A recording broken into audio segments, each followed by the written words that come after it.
Hi, this is Amar coming to you from Toronto, And this is Erin. and you are listening to Das Criminal, your favorite podcast.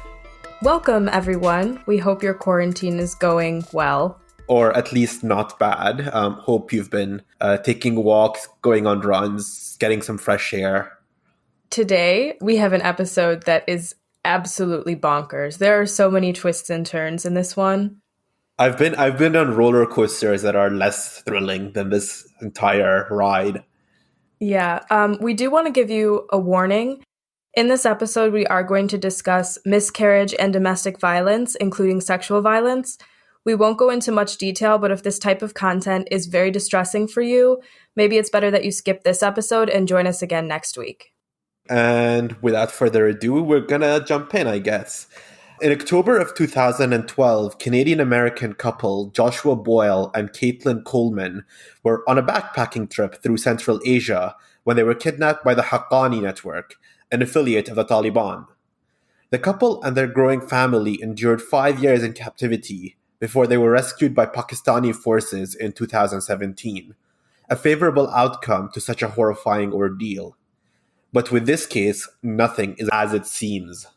2 months after the family's repatriation to Canada, Joshua Boyle was arrested for crimes including assault, sexual assault causing bodily harm, and unlawful confinement against 2 individuals, one of whom was his wife, Caitlan Coleman. Caitlan alleges that upon the couple's return to Canada, Joshua was physically, emotionally, and sexually abusive. She also claims that during the family's captivity, Joshua was more of a perpetrator of violence than he was an ally to her. These changes, combined with insights into Joshua Boyle's life prior to the couple's kidnapping, have cast doubt on whether Joshua was really the innocent victim he's claiming to be. Was the couple simply in the wrong place at the wrong time when they were picked up by terrorists? Or was something much more sinister going on? Today we're going to delve into the complicated and conspiracy theory-ridden case of Joshua Boyle and Caitlan Coleman. This one truly bewilders me. The accounts that Joshua and Caitlan give of their time in captivity conflict with each other, and also with intelligence about the Haqqani network. It's clear that someone isn't telling the truth, but beyond that, there's so many unresolved questions. This is fucking bonkers. They also keep changing their stories, and you're really like, there's no conclusion to this. It's just so bizarre. I really wish you could interview them. We do want to hear, like at the end of this, if you guys have theories or thoughts or something, please let us know, because normally I'm a person who has a very firm idea on something, and this one I truly don't know. Yeah, like send us a message on Patreon or DM us on Instagram or Twitter. We'd love to hear your theories on this. So let's get into who Joshua Boyle and Caitlan Coleman actually are. Let's start with Caitlan. She was born sometime in the mid-'80s, making her 26 at the time of the kidnapping, which was in 2012, and 34 or 35 around now. She's a white girl from rural Pennsylvania who seemed to have a relatively uneventful upbringing with loving parents. She was homeschooled.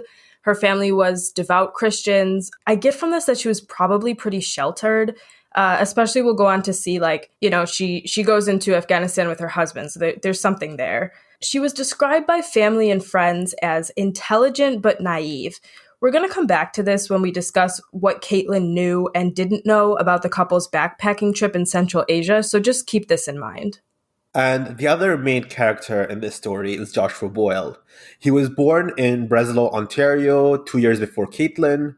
He grew up in a Christian household as well and attended Rockaway Mennonite College, Collegiate, and then studied journalism at the University of Waterloo. The Boyle family is not Mennonite themselves, but the school is religiously diverse. He had conservative parents. His father is a Conservative Party appointed tax judge, and his mother is quite anti-choice.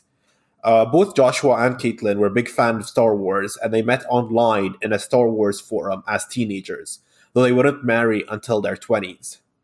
Okay, I'm going to say it now. Misa thinks Joshua Boyle is a Jar Jar Binks fan. Also, I feel like Jar Jar Binks is quite the caricature of what George Lucas thinks are Caribbean people.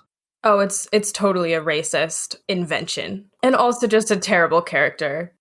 Oh yeah, no, absolutely. I read a theory a while ago that Jar Jar Binks is secretly a Jedi, and I wanted to blow my brains out. I mean, the prequels are unforgivable in their own right. They did give us a lot of memes, though.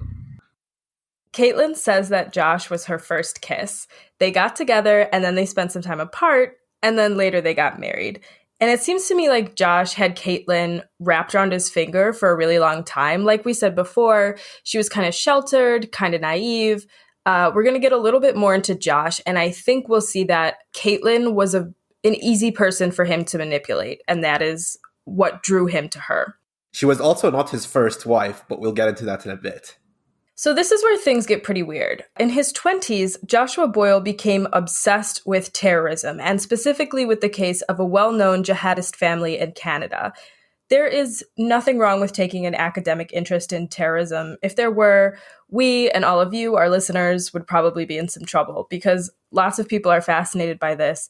It's why there are thousands of books, films, television shows about terrorism. But Boyle's interest went way beyond podcasts and Netflix documentaries. He feverishly edited Wikipedia articles, often spending 7 hours per day on the website. According to an analysis by journalist Adrian Humphreys, Boyle's Wikipedia log shows, quote, persistent activity on terrorism, Nazi women, torture devices, snipers, and sex acts, including bondage, end quote.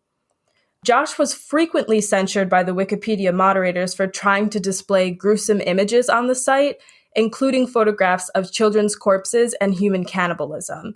And when the other Wikipedia users complained that the images were depraved and ghastly, Boyle doubled down and he began signing his entries Speaker of the Dead, which is first super weird and second against Wikipedia policy. Also, it's a great band name. Does his warped, sadistic little mind think he's doing someone a favor by displaying these grotesque photos on high-traffic websites? Why would you do that? And why would you keep doubling down? But also, Speaker for the Dead is a good band name, or nom de guerre. But anyways, Boyle became engrossed in the case of the Khadr family, a Canadian family with close ties to the Taliban, Al-Qaeda, and Osama bin Laden himself.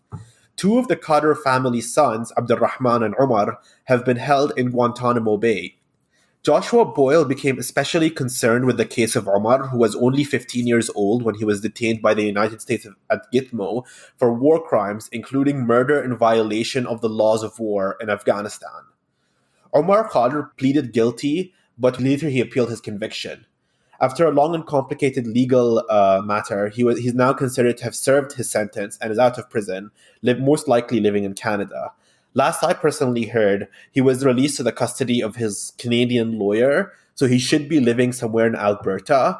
And he also managed to get a settlement from the Canadian government for their treatment of him to the tune of like some amount of millions of dollars. I think there are some very legitimate concerns about Omar Khadr's case, mostly involving justice standards for child soldiers. He was brought to Afghanistan and allegedly committed these offenses as a minor. And international organizations like UNICEF have expressed opposition to his imprisonment and prosecution alongside adults. So I don't think we should, really come after Joshua Boyle for caring about that. There are human rights advocates and critics of the global war on terror who we greatly respect, like Gareth Pierce, Clive Stafford Smith, Tom Engelhart, Jeremy Scahill. But I don't think Joshua Boyle was so much of an advocate for the rights of the accused as he was personally infatuated with the Khadr family. And I think it can simultaneously be true that Omar Khadr committed the crimes that he was charged with and that his detention and trial violated international laws and standards regarding child combatants. And I also think it can be true that people of Middle Eastern heritage in places like the United States, Britain, Canada are often wrongfully profiled as terrorists, and that this particular family has ties to jihadist networks. It still doesn't make racism and discrimination okay. Yeah, like as a visibly Arab-appearing man, traveling in and out of airports from these countries is quite the adventure every time, and I always have to make sure I go there at least 3 hours beforehand to make sure I get through all the hoops they have. In 2006, Boyle created a section on the Khadr family's Wikipedia page for Omar Khadr's older sister, Zainab. And in 2009, Joshua and Zainab married. The information we have about Zainab must be taken with a grain of salt because we know that Joshua Boyle was trying to launder the Khadr family's reputation. In 2006, Boyle removed references to terrorism in the Khadr family's Wikipedia pages and edited their bio to say, quote, "The Khadr family does not have any link towards al-Qaeda, but we're in Afghanistan for the sake of helping the orphans," end quote. And remember this, put a pin in it, because it will become relevant to the kidnapping later. The quote has since been removed by Wikipedia moderators. According to journalist Michelle Shepard, Zainab Khadr is indeed an al-Qaeda sympathizer. Another journalist, Deborah Scroggins, reports that Zainab described her time under the Taliban in Afghanistan as, quote, "the best 5 years of my life," end quote. My God, how miserable must your life be if your time in the Taliban is the best 5 years of them? But she is quite the character, this Zainab. She was married and divorced from two different known jihadis before Joshua Boyle, and supposedly Osama bin Laden attended her second wedding, which strikes me as a very fascinating sort of event. I imagine it's like the Met Gala, but for various Islamist militants. Yeah, her family later sort of defended this by saying he wasn't particularly invited. It was more like they put a general invitation out to al-Qaeda and he showed up. Okay. A general invitation to Al Qaeda. Do you think they have a mailing list, like a listserv? Probably. So, after 18 months of marriage, Zainab divorced Josh because he was, and get this, too controlling. A woman who described living under the Taliban as the best years of her life thought that Joshua Boyle was an overbearing spouse. Also, a woman who was married twice previously to jihadis. If you aren't by now 100% convinced that Joshua Boyle is a complete loon, I don't know what to tell you. Like, this is messed up. So, after Boyle's divorce from Zainab, he got back with his old Star Wars flame, Caitlan Coleman. The couple married in 2011. Coleman's parents never particularly liked Josh, and her mother said that he made derogatory comments toward women, which fits with everything we know about him so far. And now the story kind of kicks up a notch if you're looking for a bit more action. In July 2012, Joshua and Caitlan went on a backpacking trip, as you do, through Central Asia, beginning in Russia and crossing through Kazakhstan, Kyrgyzstan, and Tajikistan. In October, when Caitlan was 5 to 7 months pregnant with the couple's first child, they crossed into Afghanistan. From the relative safety of the country's capital, Kabul, which is policed by the NATO-allied Afghan National Security Forces, the pair hired a taxi to take them to Ghazni, a Taliban-controlled territory. There, according to the couple, their car was stopped by militants and Caitlan and Josh were captured and sold to the Taliban-aligned Haqqani network. They would spend the next 5 years in captivity. One of the biggest mysteries surrounding this case is why Josh and Caitlan, who was pregnant, decided to travel to Afghanistan, and why they chose to trek to an area known to be rife with Taliban combatants and sympathizers. The two keep changing their stories, which makes it almost impossible to figure out exactly what was going through their heads in October 2012. A former FBI agent told the Washington Post regarding Boyle and Coleman, quote, "No one just goes hiking in Afghanistan," end quote. Initial reports from the Boyle and Coleman families suggest that Josh and Caitlan were simply naive tourists who didn't understand the dangers of hiking in Afghanistan. Bullshit. Especially in Josh's case, he had been fascinated by the Taliban for years and even previously married to an alleged Taliban supporter. Come on. And even if you were like in Afghanistan, like it's one thing to be in Kabul, but it's another thing to specifically try and go to an area you know is controlled by the Taliban, you know? Right. And I would imagine at hostels and such in Kabul, people would be like, yeah, don't leave the capital. It's dangerous. Yeah, and especially if he was going around telling people like, yeah, we're going to Ghazni, someone will definitely have been like, yeah, no, Ghazni is controlled by the Taliban. What are you doing? Yeah. It's just bizarre. Also, the United States has been at war with the Taliban since 2001, and Canada was also fighting the Taliban from 2001 to 2014. By 2012, there had already been several high-profile Taliban kidnappings in Afghanistan, including two separate incidents involving New York Times journalists and United States Army soldier Bo Bergdahl.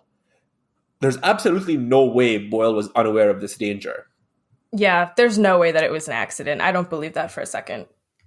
After the couple's release and return to Canada, Joshua told reporters at Toronto Pearson International Airport that the couple were, quote, pilgrims engaged in helping ordinary villagers in Taliban-controlled regions of Afghanistan, end quote. What does that sound like to you, Amr? The word pilgrim really is weird. Like the choice of the word pilgrim is interesting. But doesn't it sound like that quote from Wikipedia, like way back in 2006, that the Khader family was simply involved in helping orphans? Yeah, Yeah. it does go back to that. Also, you can't just show up to Afghanistan with your very pregnant wife and be like, hey, here to help. Like, what the hell did they think they were going to do? I just have a very particular amusing image in my head right now of Joshua Boyle arriving in an Afghan village and like slowly, you know how when people, like when English speaking people meet people that don't speak English, they think that if they speak louder and slower, those people are going to magically understand them. Yeah. I imagine him just showing up and like in slow, loud, obnoxious English, being like, "I'm here to help," because he didn't speak neither Dari nor Pashto, neither did his wife, and they don't seem to have any practical skills. They're not like doctors or engineers or any sort of like or builders or Yeah. something. They just showed up. Like, what are you gonna do?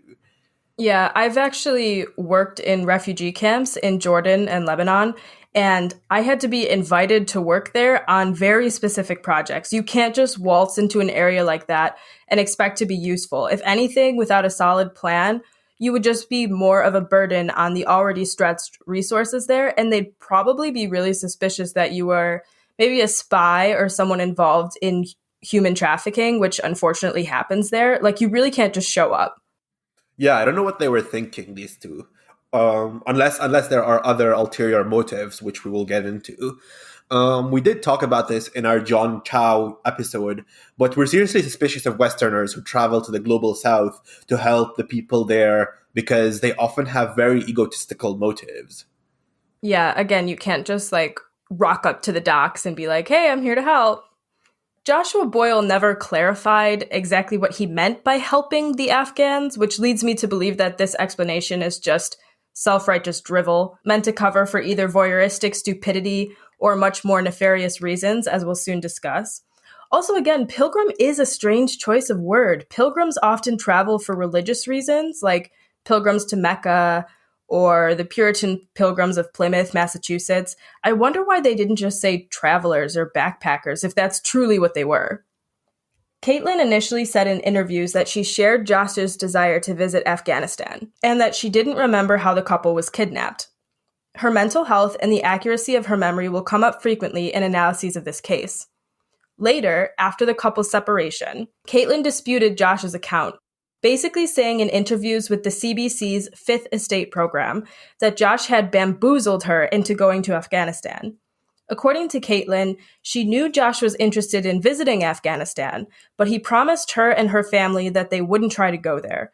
Once the couple was already in Tajikistan, Josh turned the tables on her and said they would go to Afghanistan anyway. Caitlan says that by then, Josh was already controlling and emotionally abusive.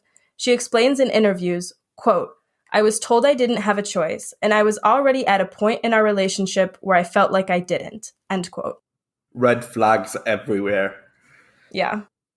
In later court testimony in Ottawa, Boyle denied that he had forced Coleman to go to Afghanistan and said that she was enthusiastic about the trip. He also contradicted his earlier explanation of the couple's trek to Afghanistan, claiming that his interest in conflict journalism led him to to better understand the country's ongoing hostilities, including the situation of the Taliban. In his statements to the press and court testimony, Joshua Boyle consistently refers to the Taliban as the Islamic Emirate of Afghanistan and a parallel government to the internationally recognized Islamic Republic of Afghanistan based in Kabul, which is really interesting language.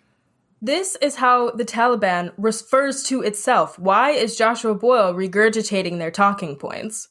So weird. We discussed the political implications of language surrounding conflict briefly in our episode on the women of the Irish Revolution, The words we choose to describe a certain situation will frame our discussion. To use that example again, Irish Republicans often refer to the northern part of the island as the occupied Six Counties or the north of Ireland, while Unionists refer to the same area as Ulster or the province. This vocabulary often reveals their politics. So, again, why would Joshua Boyle use the Taliban preferred terminology here? If I were captured and tortured by a Taliban group, I would be calling them like the fuckface Taliban. Yeah, it's a lot of red flags and it's really sketchy. And Joshua Boyle isn't who he presents himself to be. Also, he's not helping himself. He's such an idiot. He's like a bumbling moron when it comes to like there's so much better ways to like join your like Islamist group of choice, and he's just an idiot all around. He thinks he's so smart though. Like we'll post some audio of him later, but look up videos of him. He has this like smug look on his face. Yeah, he also has the beard and no mustache, which is like a red flag for people who are very much Islamists. This leads us to the hypothesis that I'm sure you've all been thinking about by now, that Joshua Boyle went to Afghanistan to consort with the Taliban. One former intelligence official told reporter Greg Jaffe that they suspected Josh was trying to connect with the jihadist network. The intelligence agent says, quote, "I can't say that he was ever al-Qaeda. He was never a fighter on the battlefield, but my belief is that he clearly was interested in getting into it." End quote. Later on in this episode, we'll examine some of the evidence which supports this hypothesis and some which does not support it. This case is really a maze, and each time we find a new piece of information, it resolves one mystery and opens up 5 more. I mean, to go back to the previous quote, Joshua Boyle strikes me like such a imbecile that like he probably showed up and they're like, no, you're definitely not getting a rifle. You're probably gonna kill us instead of the enemy. Like he strikes me like an oaf. Yeah, I think he thought he could just walk in and be like, "Hey, I sympathize. Can I have a gun?" Yeah, they were like, yeah, can you step into this trunk over here? Can you like no closer, come on. We'll Yeah, take you to our leader. Yeah, get in. yeah, Osama bin Laden is just inside that trunk. Look deeply, like he's over there. Anyways, for the next 5 years, Joshua Boyle and Caitlan Coleman and their growing family were prisoners of the Haqqani network. Again, their accounts of what happened during that period conflict with each other and with information provided by the Haqqanis. And we don't think any of these narrators are objective or reliable. So let's look at the testimonies we do have. One of the most detailed accounts of life as a Haqqani network hostage is available through the statements of a former U.S. Army soldier named Bo Bergdahl, who, like Boyle and Coleman, was abducted by the organization after walking off his base and held for about 5 years. Season 2 of the podcast Serial details Bergdahl's experiences and includes interviews with him. If you're interested, it's a really great deep dive into his case. Bergdahl describes beatings, torture, and extremely long periods of total isolation. The Haqqani network kept him alive as a bargaining chip and a possible source of U.S. Army intelligence, but other than that, they couldn't have cared less about his condition. I do actually want to highlight here that the Haqqani network are a very particularly interesting jihadi group. The network was founded by Jalaluddin Haqqani, a Pashtun Afghan who was a veteran of the Soviet Afghan War. During that war, he fought under the Hizb-e-Islami. The Hizb-e-Islami itself was a very, very notoriously vile jihadi group, even by the standards of jihadi groups, under the leadership of Gulbuddin Hekmatyar. Jalaluddin Haqqani began cultivating his own network during this time, eventually branching off to form the network, the Haqqani network, which fought alongside but was not subsumed by the Taliban and Hizb-e-Islami. Interestingly enough, one of Haqqani's star pupils during this time was a little-known man by the name of Osama bin Laden. We know from intelligence reports about Bergdahl and about Boyle and Coleman that the Haqqani network often takes hostages to Pakistan and keeps them there because, unlike in Afghanistan, NATO forces can't operate in Pakistan with impunity. They also move hostages frequently to avoid detection. We can also see from hostage videos and by comparing photos that Boyle and Coleman lost a considerable amount of weight during their time in captivity, which indicates they probably weren't well nourished. They claim that they and their children rarely had enough food to eat. The two were separated early on in their captivity and beaten. Coleman says she thinks Boyle was tortured. I think that this is probably true because other Haqqani network captives like Bergdahl report similar experiences of being tortured. Caitlan Coleman definitely gave birth to the couple's first child, a son, early on in their captivity. She says that the Haqqani network brought in a midwife to help. After that, the couple had two more children who Caitlan says Josh helped to deliver, and later had a fourth when they were no longer in captivity. Here's where their stories start to diverge. At some point during the captivity, the couple tried to have another child, which did not survive. Speaking to reporters at Toronto Pearson following their release, Joshua Boyle gives a statement about the couple's time in captivity. The stupidity and the evil of the Haqqani network's kidnapping of a pilgrim and his heavily pregnant wife, engaged in helping ordinary villagers in Taliban-controlled regions of Afghanistan, was eclipsed only by the stupidity and evil of authorizing the murder of my infant daughter, Martyr Boyle, as retaliation for my repeated refusal to accept an offer that the criminal miscreants of the Haqqani network had made to me, and the stupidity and evil of the subsequent rape of my wife, not as a lone action by one guard, but assisted by the captain of the guard and supervised by the Commandant Abu Hajar of the Haqqani network. God willing, this litany of stupidity will be the epitaph of the Haqqani network. A couple things I want to break down here. First, I want to point out that it's very interesting that he uses the phrase God willing and calls his infant daughter a martyr. By the way, God willing is the English translation of inshallah. So not to be conspiratorial here, but this language definitely echoes that of a convert, or what they call themselves, reverts. Yeah, his language is entirely confusing throughout this whole thing. Joshua Boyle's accusation that the Haqqani network murdered his infant daughter is a misrepresentation of what happened. For some reason, Caitlan was unable to carry the pregnancy to term. Boyle later amended his story, claiming that the Haqqanis had laced a jar of honey with estrogen and gave it to the couple to force a miscarriage. A Taliban spokesman named Zabihullah Mujahid denied this, saying one female child was naturally miscarried. No one has intentionally killed the child or carried out any other abuse on them. If that was our plan, they would not have gone home with 3 children. Honestly, I'm inclined to believe the Taliban here for a few reasons. First, Joshua Boyle has repeatedly lied or misrepresented the facts about this situation, so he is not a reliable witness at all. Second, Coleman says that after the couple gave birth to their second son later on, a Haqqani guard told them, "Have as many children as you want. The more children, the more money I'll make on ransom." So, a real entrepreneur there. A real entrepreneur. Yeah, so that says at least that the Taliban wanted them to have more children, or the Haqqanis wanted them to have more children. Also, there's so much that could go wrong with trying to force a miscarriage through tampered food. Josh could eat most of it or all of it, and Caitlan wouldn't have enough of it. She could vomit it up. It just couldn't work. It could be the wrong dosage, and she could die. I think that's way too great of a risk. Also, where the fuck does the Haqqani network get a high dose of estrogen? Most of these houses don't even have plumbing, but they have access to hormone treatment.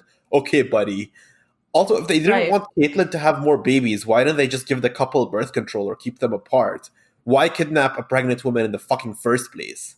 Yeah, it really just doesn't add up. About a quarter of known pregnancies end in a miscarriage in relatively healthy circumstances, and it's very possible that the extreme stress of being in captivity caused Caitlan to miscarriage. We don't want to downplay how awful that is and how traumatic it must have been for her. I just don't think it's true what Josh is saying, that they murdered his infant daughter. That's not an accurate representation of what happened to them. Let's go back to Josh's quote again, where he says, "The rape of my wife." I think this is a super strange and cruel thing to say upon their arrival in Canada. Throughout his entire statement, he never says Caitlan's name. He says the rape of my wife, as if it's about him. Everything is about punishing him. I do believe that Caitlan was sexually assaulted during her captivity by the guards or by her husband or by both. But he could say something empathetic like, It was a horrible experience for all of us, and Caitlan endured so much trauma throughout. But he doesn't. He stands in front of the cameras and he says, "My wife was raped." How humiliating for her after all of that. And then in an interview later, he says, "You can't imagine what I've been through. Nobody can imagine what I've been through." Again, it's all about him, what I've been through, not what we've been through or what our family has been through. Caitlan would later testify in court that Joshua was abusive to her when they were held as hostages, saying he was, quote, just like her captors. Josh denies this, saying that it was Caitlan who was mentally unstable. I mean, as many people have already pointed out, especially on forums like Reddit, it seems very odd that Joshua Boyle and Caitlan Coleman would continue to have children while being held hostage by the Taliban. Caitlan was already pregnant with her first son when they were captured, so that was, of course, inevitable. But why keep having children in those dangerous and oppressive conditions? At first, Josh told the Associated Press that it was because they've always wanted a big family. He says, "We're sitting as hostages with a lot of time on our hands. We always wanted as many as possible, and we didn't want to waste time. Kate's in her 30s. That clock is ticking." What a sexist little skis. She's not a fucking incubator, dude. Josh also later said that he told Caitlan early on in their captivity that once they were released, he wanted a divorce. So why keep having children? I mean, he just sounds so confusing. It's because he's lying. Yeah. When people are lying, they keep changing their story to fit what they think the other person wants to hear. I mean, Boyle later added on to the story, claiming that having children was an act of rebellion against the Haqqani network because they didn't want her to have children. And this is a theme that keeps popping up for Boyle. He alleges he was constantly engaged in these acts of rebellion against his captors. He claims he taunted them about not being devout Muslims that he thought they should be, telling journalist Adnan R. Khan that he would chide them for missing morning prayers. "I would largely start declaring Allahu Akbar to wake them up," he said. Quote, "Then with a smile on my face, I would say, 'Brother, you are about to miss prayer, you did not wake up.' They would be very angry. 'Shut the F up, I'm trying to sleep.'" End of quote. Boyle also makes comments about pagans. He says, "There are good Muslims and there are bad Muslims, and then there are those who are not Muslim. They are pagan. The criminals who held us, they were not good Muslims. They were not even bad Muslims. They were pagan." Okay, quick question. I was baptized. Am I good Muslim, bad Muslim, pagan? Were you confirmed or just baptized? I was confirmed. Bad Muslim, probably. Okay. I mean, these are such peculiar comments to make, especially calling them pagans. It's such an archaic insult, and it kind of serves to further mystify their experience in captivity and frame Josh as some sort of righteous figure. It also goes back to what I've been saying. There's a heavy dose of like white closeted revert, or at least someone heavily sympathetic to Salafism or like Puritanism. Yeah, and why would he go out of his way to insult the people who hold the power of life and death over him and his family? Even Bo Bergdahl knew better. You're a hostage. Why are you acting so cocky? Caitlan later disputed Boyle's explanations about having children, saying that she couldn't explain why the couple kept having babies, but that Josh insisted he and Caitlan keep having sex. This is already controlling and abusive, but even more so when you consider how dangerous it was for Caitlan to give birth in those horrendous conditions. Each pregnancy and birth was a serious danger to her life. What kind of situation were they in that they kept having sex, especially under the close guard of the Taliban, and confined with their other children? That is so strange to me. Man, that's just so weird and creepy. Like, imagine having sex to make more kids in front of your already existing kids. Those kids must need a lot of fucking therapy. I mean, I guess they were like babies, or maybe they would be like taken outside to, I don't know, but it's just so, like, I don't understand so much about this case, but that is so strange to me. I mean, there's one interesting point I've thought about with the children. It seems from appearances, like the pictures we've seen, they all belong to Joshua Boyle.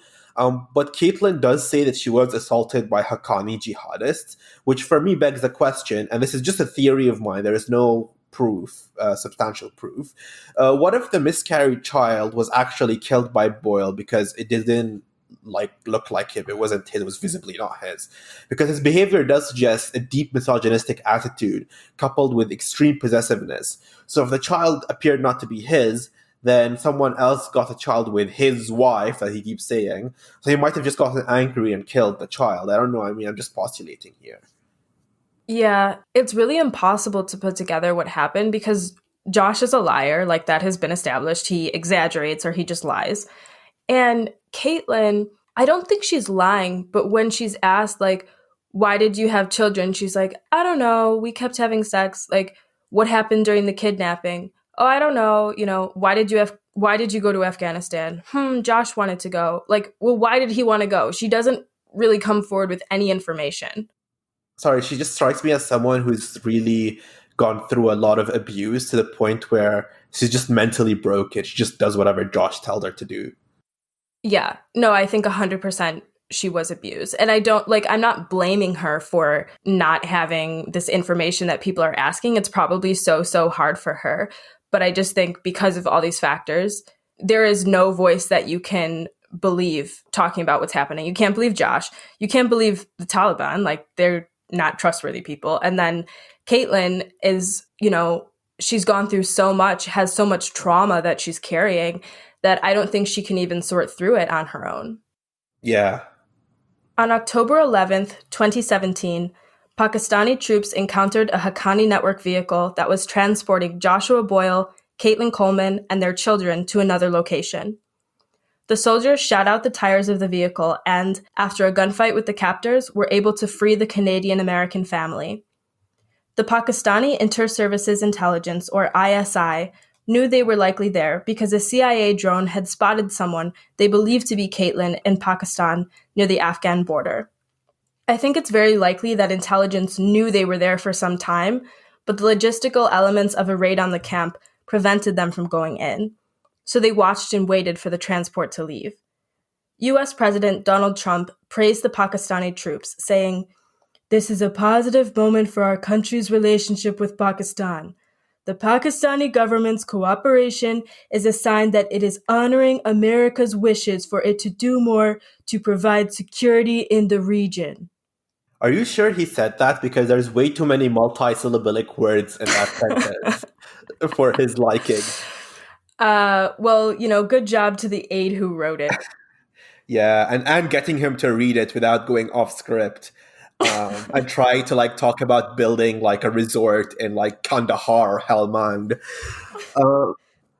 I mean, also this is another theory that I have, and it's just again postulating, but the Pakistani ISI are notoriously ruthless, and especially when it comes to jihadis. For God's sake, they sponsor half the jihadis in Afghanistan anyways. They're just proxies of ISI. So my theory is that ISI made a deal. I wouldn't call the jihadis proxies so much as associates.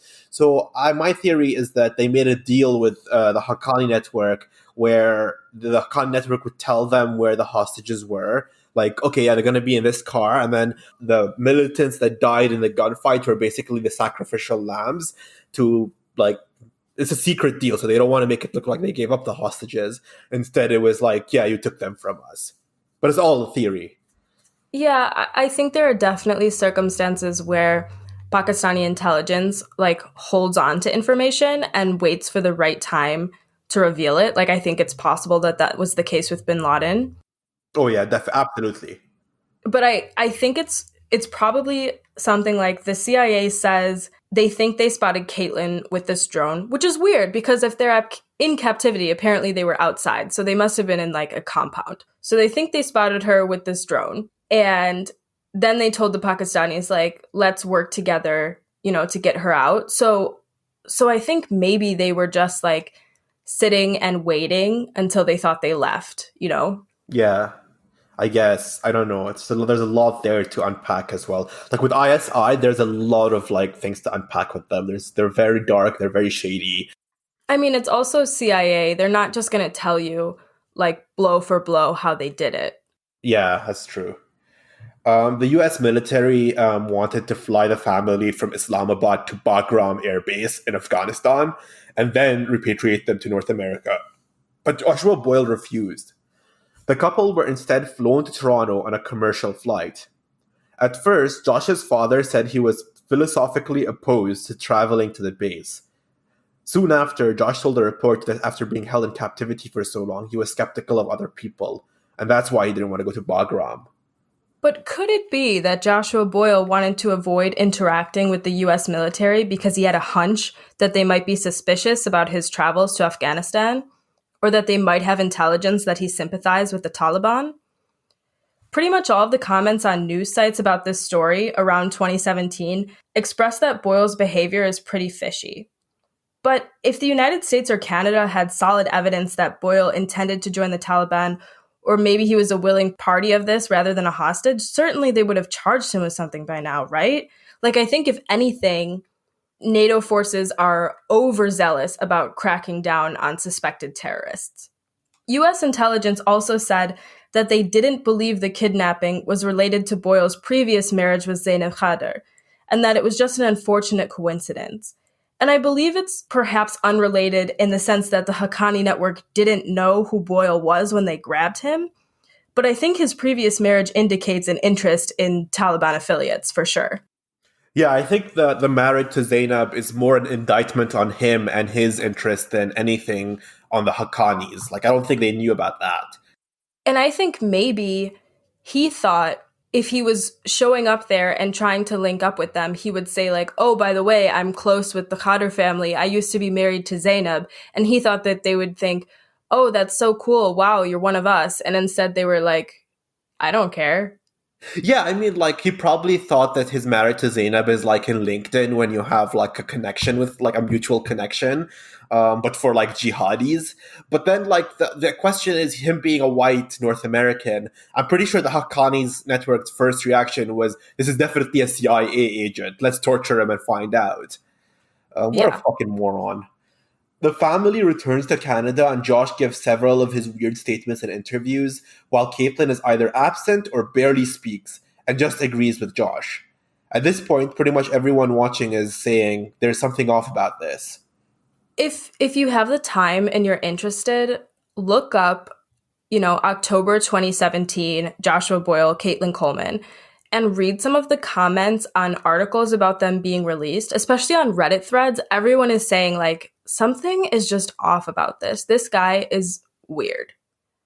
This turned out to be right. Something was totally off about this. In January of 2018, 2 months after the family's rescue, Joshua Boyle was charged with numerous crimes, including assault, sexual assault, assault causing bodily harm, and unlawful confinement against 2 different individuals, which allegedly occurred after the family returned to Canada. One of the victims was identified as Caitlan Coleman, and the other has never been identified, but most people assume it's one of the couple's children. Caitlan testified that both during their time in captivity and after, Joshua Boyle physically, sexually, and emotionally abused her. The evidence brought forward by this court case is absolutely appalling. One piece is a list of demands Joshua made for Caitlan, which includes rules for how she must care for the children and other edicts. And these are all quotes. Please ready yourself because it's pretty angering. You must start writing down your own calories. You must fill out checklists daily for heavy exercises, 750 per day. You must take only cold showers, stamina, self-control, hair. You must plan interesting sex minimum twice a week. Sleep nude. You must ask for chastising every time you think you have failed. There is also a list of dates and a chart saying what her weight should be that shows her losing 22 pounds over 2 months, and a final rule that says 1 day fail equals 1 skipped lunch. What the fuck? There is a lot to unpack here. Oh my god, it's fucking horrible. Facing this evidence and Coleman's testimony, Boyle testified to the court, quote, I identify as a masochist. I entered into the relationship knowing it would bring chaos and pain, end quote. Wait, hang on. What? He identifies as a masochist? He's the one inflicting pain, not receiving it. Masochist. Okay, so he's making this about him again. Like, he's the one who's suffering, who's in pain. Like, what a fucking psychopath. He also, he didn't deny writing that list. He was just like, oh, I was like trying to help her. Like, what a chauvinistic little creep. I fucking hate him. He also denied hitting Caitlan, but then he said sometimes he would spank her to, quote, correct her behavior when she did something that he didn't like. So you did hit her, because spanking someone is hitting them. And also, like, spanking your wife, you shouldn't be hitting anyone. You shouldn't be spanking your kids if you have kids, but you definitely should not be like, was he fucking like bending her over and being like, bad Caitlan? Like, what? Honestly, I This was is just surprised. this is absolutely bonkers. Like, he's such a raging misogynist asshole. I don't even have the words. Caitlan, she did discuss the case with media, despite being warned not to, and she admitted that she has memory problems after the couple's time in captivity. So the judge ended up ruling that he did think Joshua was controlling, but that the witnesses were not reliable, and the charges were dismissed. Caitlan was able to take the children back to the United States where they live now, and it seems like Joshua Boyle is no longer part of their lives.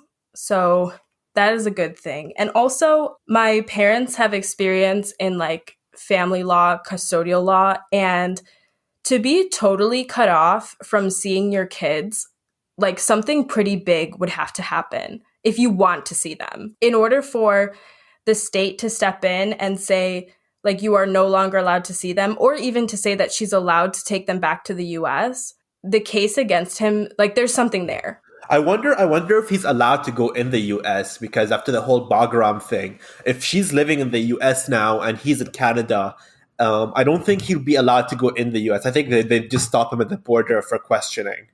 I don't know if he would be allowed or not, but maybe if he like did something, he thinks, no way I'm gonna like let them get their hands on me, you know? Yeah. Like, he fears if he steps into the US that they will arrest him for something that only he would know what that is. So, what do we make of all this? Do we think that the couple were a pair of naive do-gooders that crossed into Afghanistan? Or do we think that at least one of them was trying to hook up with the Taliban?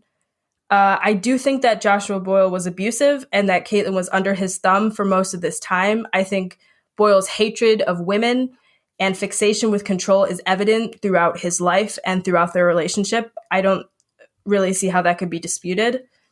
I'm torn between two possibilities as to why they went to Afghanistan. First, I think maybe Josh was very interested in visiting Afghanistan and wrongly assumed that if they met any trouble with the Taliban, his previous relationship to the Cotter family would save them. And I think maybe he wanted Caitlan to come precisely because he knew she was uncomfortable with it, and dragging her along on such a trip would be like a major point in his game of control. My other theory is that he did want to join the Taliban, but the organization saw more utility for the couple as a pair of Canadian-American hostages rather than fighters. Hence, the US intelligence officers' tip to the media on Josh wanting to link up with them, and Josh's fear of moving through Bagram Air Base and maybe coming to the US. I, for one, tend to lean towards that latter theory, because, first of all, Joshua Boyle doesn't seem particularly adept as an insurgent fighter. He's pretty much a moron and a bit of an oaf. However, a white Canadian citizen and his white pregnant American wife would be extremely valuable to a jihadi organization as hostages. Like, they can either be used for ransom or to secure the release of combatants, like enemy combatants, in a hostage exchange. I do think he should have showed up and wanted to join, and they're like, yeah, just put this bag on your head. Just, yeah, no, trust me, this is just part of our uniform. Put this bag on your head and get in the car. And he's like, yeah, okay. And yeah, they drove him into the camp and they captured him. Yeah, so that is the story so far of Joshua Boyle and Caitlan Coleman. Please let us know what you guys think of this case, if you think Amr and I are on the right trail, or if you think we're looking at this the wrong way. We definitely want to know your theories. Yeah, please let us know what you guys think. You can find our socials at Das Criminal Pod. We post on Instagram, we post like photos and maps and that kind of stuff related to the case. So check us out there. Send us a DM with your Joshua Boyle theories. Check us out on Patreon as well, www.patreon.com/dascriminal. And if you are interested in Canadian cases, we're discussing another one over on our Patreon chat episode for $5 plus contributors, plus some recent news, part of a casual chat, so to speak. I will say Canada has very few of these cases, but the ones they have are wild. It's probably something in the water here, to be honest. Yeah. Like this is, I think more than any case we've covered, this one is like, I can't wrap my head around it. Yeah, I really want to hear other people's theories. There's just so much here. So thank you guys for listening. We hope you have found this as interesting as we do. Until next time, everybody. Stay safe. Bye.